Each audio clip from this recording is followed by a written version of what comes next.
مسجد نبی بھری ہوئی ہے تو اللہ کے رسول صلی اللہ علیہ وسلم فرمانے لگے بھی قریب قریب ہو جاؤ، میں نے تم سے 4 سوال کرنے ہیں۔ پہلا سوال یہ ہے من اصبح منکم اليوم صائما، تمہارے اندر سے آج روزہ کس نے رکھا ہے؟ حضرت ابوبکر صدیق رضی اللہ تعالیٰ عنہ نے ہاتھ کھڑا کیا، اللہ کے رسول میں نے آج روزہ رکھا ہے۔ پھر آپ نے دوسرا سوال کیا من اطعم منکم اليوم مسکینا، تمہارے اندر سے آج مسکین کو کھانا کس نے کھلایا ہے؟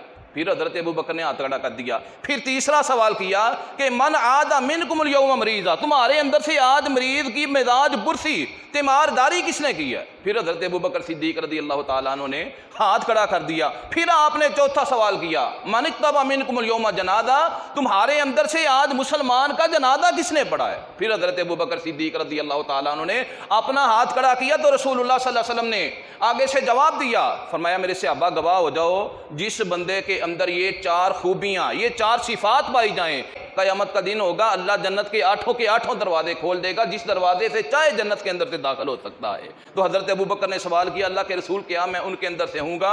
اللہ کے رسول نے فرمایا ہاں۔ تو اس وجہ سے ابوبکر کا ایمان لانا باعث کمال ہے۔ رسول اللہ صلی اللہ علیہ وسلم نے ارشاد فرمایا نا کہ میں نے ہر بندے کا احسان جو ہے وہ جھکا دیا ہے، واحد یہ ہستی ایسی ہے حضرت ابوبکر صدیق رضی اللہ عنہ کی، جس کے احسانات کا بدلہ میں دنیا کے اندر نہیں دے سکتا۔